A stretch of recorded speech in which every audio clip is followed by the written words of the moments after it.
Ah, man. Beast of the East, Jonathan Perriente here with you. Well, from DC. Little vacation away. Needed it. I don't think I ever witnessed one of the most improbable comebacks in an NBA playoff in a final period than what I saw last night. How do I put this in a little perspective?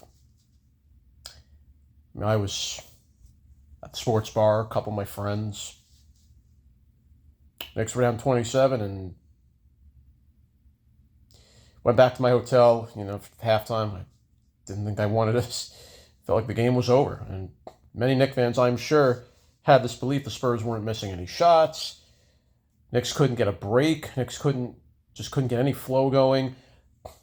Referees, everybody already was going after the refs, and there were some rightful reasons too.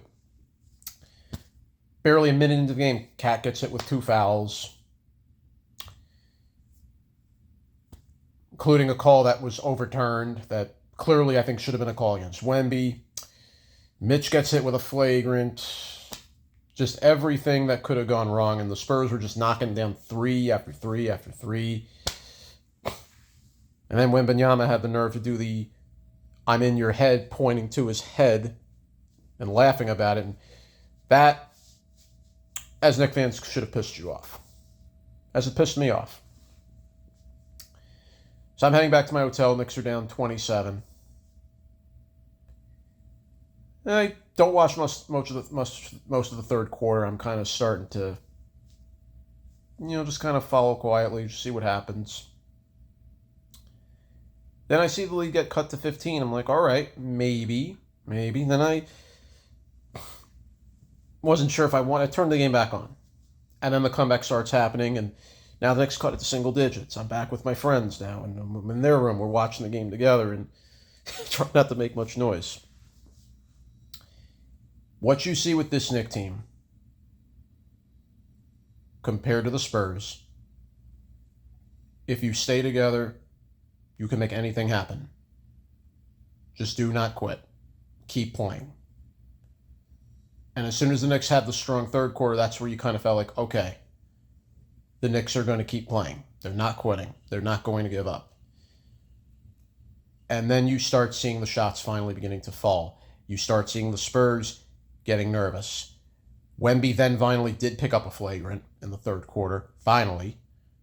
Honestly, one that was owed from the other night. And once he picked it up, you kind of saw some intimidation. You saw a little bit of fear in his eyes.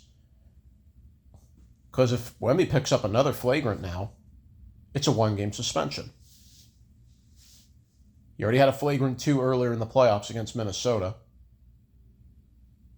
So now, you have to look at this now if you're the Knicks. And maybe you've gotten Wemby a little rattled. Now you can kind of jump on that.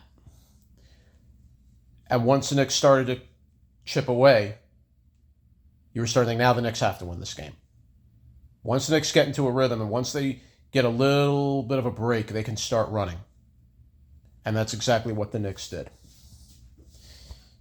OG Anunoby, 33 points. The most insane tip-in shot to finish off the game that I've ever seen.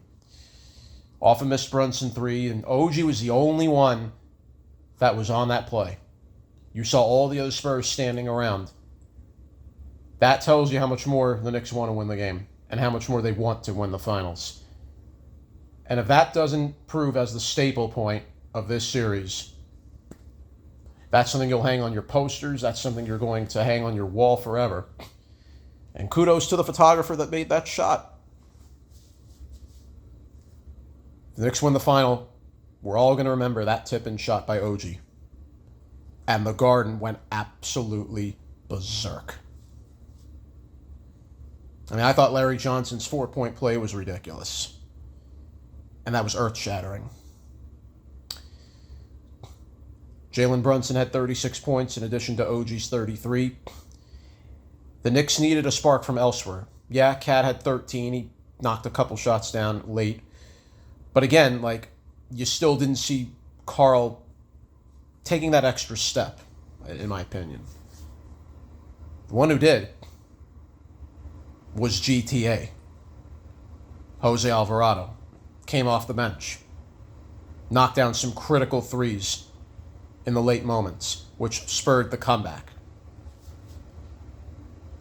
And this has been the definition of the Knicks all year. Somebody different on this Knicks team in every game stepped up in a different spot. Whether it was Hart, whether it was Alvarado, whether it was Deuce McBride. Somebody different on this Knicks team on any given day, at any given moment, could be the difference maker at any given time.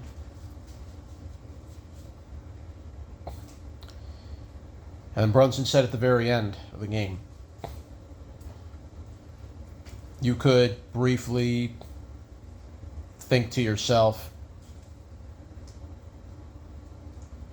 just play for the next one. And then he says, but at the end of the day, what are you going to do about it? Well, the Knicks did something about it. They came back. They won 107-106 and are now 1 win away. Game 5 is Saturday in San Antonio. You always look back and say, which was the game that won the finals? More than likely, Game 4 could be that one. And I don't believe the Spurs recover. Cleveland didn't recover when they took a 20-plus point lead on the Knicks in Game 1 of the conference finals. The Spurs took a 29-point lead at one point, leading by 27 at halftime, and couldn't finish. The Knicks kept coming. And that, for me, Spurs could say all the things they believe that they could come back. I'm not saying that they're gonna quit. They're not going to. But this was the game I think the Spurs finally realized what they're up against. They're going to have their moment eventually, the Spurs. Just not this one. Not this year. Downtown Sports will be back when I come back a few days from now. John Perriente, Beast of the East, saying goodbye and good day.